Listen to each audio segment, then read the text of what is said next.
트롤리 딜레마의 잔혹한 변주, 정의의 정의를 묻다. 윤리학이나 행동경제학에서 가장 널리 인용되는 난제 중 하나인 트롤리 딜레마를 아시나요? 브레이크가 고장난 기차가 달리고 있고 선로 위에는 5명의 인부가 있습니다. 당신이 선로 변환기를 당기면 기차의 방향이 바뀌어 한 명의 인부만 희생시키고 5명을 구할 수 있습니다. 과연 당신은 레버를 당길 것인가요?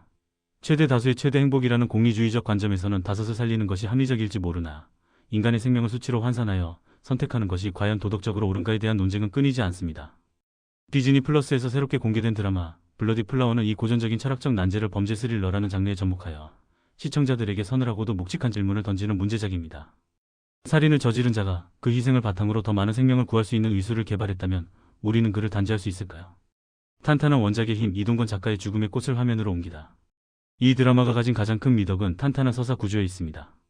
이동건 작가의 인기소설 죽음의 꽃을 원작으로 하고 있기에 자칫 자극적인 소재주의로 흐를 수 있는 위험을 피하고 치밀한 내러티브를 구축하는 데 성공했습니다. 원작이 가진 텍스트의 힘은 영상으로 옮겨지면서 더욱 입체적인 긴장감을 부여받았습니다. 보통의 수사물이나 스릴러가 범인을 잡기 위해 고군분투하는 과정을 그린다면 블러디 플라워는 1화 초반부터 범인이 체포되는 파격적인 전개로 시작합니다. 이는 드라마의 핵심이 범인 찾기 우도니까 아니라 잡힌 범인이 던지는 화두와 그를 둘러싼 인물들의 심리 변화, 즉 이유와 명분하에 있다는 것을 명확히 보여줍니다. 스스로 잡힌 천재살인마, 의대 자퇴생 이우겸의 관계.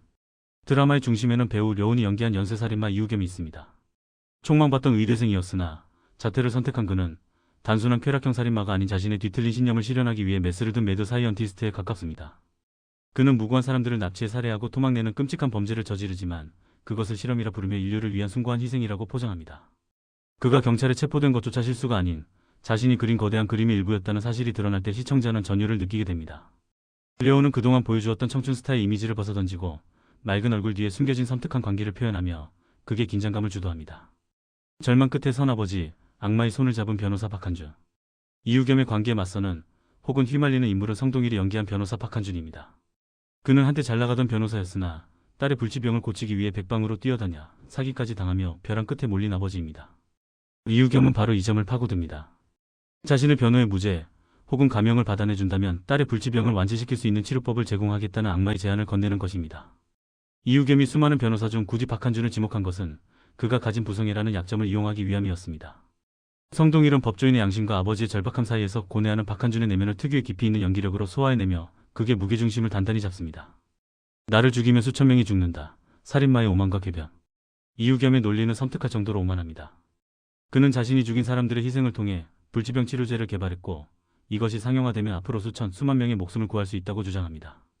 즉 자신의 목숨은 단순한 범죄자의 목숨이 아니라 인류를 구원할 열쇠라는 것입니다.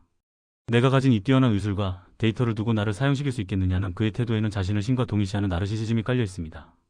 이러한 궤변은 시청자들로 하여금 분노를 유발하면서도 한편으로는 만약 내 가족이 불치병에 걸렸다면? 이라는 가정법 앞에서 망설이게 만드는 딜레마를 선사합니다. 과연 소수의 희생을 담보로 한 다수의 구원은 정당화될 수 있을까요? 진실을 쫓는 여정 기적은 실제하는가?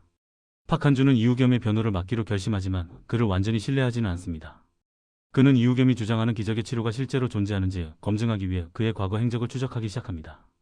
이 과정에서 박한준은 이우겸의 실험 대상이었으나 기적적으로 살아남아 완치된 사람들을 만나게 되고 혼란에 빠집니다. 사기꾼의 허언이라고 치부하기에는 너무나 명확한 증거들이 나타나기 때문입니다.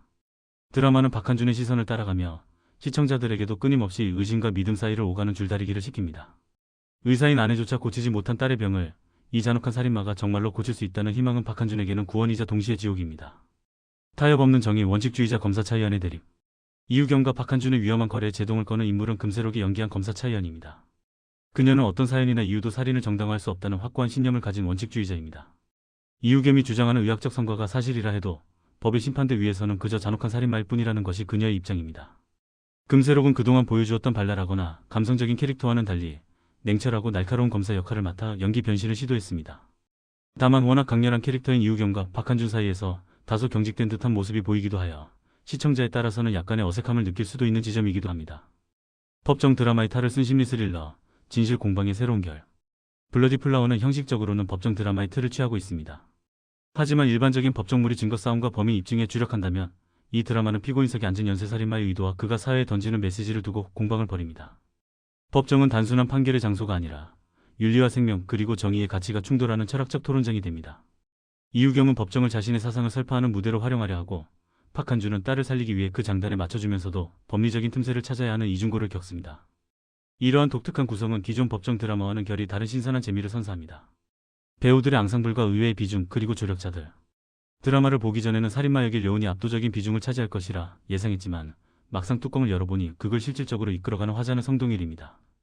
여운은 주로 교도소 접견실이나 법정 피고인석이라는 제한된 공간에서 등장하지만 그 짧은 순간마다 강렬한 임팩트를 남기며 존재감을 과시합니다. 오히려 성동일의 절절한 부성의 연기가 드라마의 감정선을 지배하며 시청자들의 몰입을 돕습니다. 여기에 박한준을 돕는 조력자로 등장하는 조우철 기자 역의 신승환은 그동안의 악역 이미지를 벗고 인간적인 매력을 보여주며 정소리가 연기한 윤민경 또한 박한준의 든든한 파트너로서 활력을 불어넣습니다. 결말을 향한 궁금증, 구원인가 심판인가? 드라마는 회차를 거듭할수록 과연 이우겸의 치료법은 진짜인가? 라는 미스터리와 박한준은 딸을 살릴 수 있을 것인가? 라는 서스펜스를 동시에 끌고 갑니다. 살인마의 손을 빌려서라도 생명을 구하는 것이 과연 옳은 일인지, 아니면 비록 희생이 따르더라도 사회적 정의를 지키는 것이 맞는지에 대한 질문은 마지막까지 시청자들을 괴롭힐 것입니다. 드라마가 어떤 결말을 맺든 그것은 단순한 권선징악이나 해피엔딩을 넘어선 묵직한 여운을 남길 것으로 보입니다. 독특한 소재와 배우들의 열연이 돋보이는 블러디 플라워, 인간의 존엄과 윤리에 대해 다시 한번 생각해보게 만드는 웰메이드 드라마로서 정주행할 가치가 충분한 작품입니다.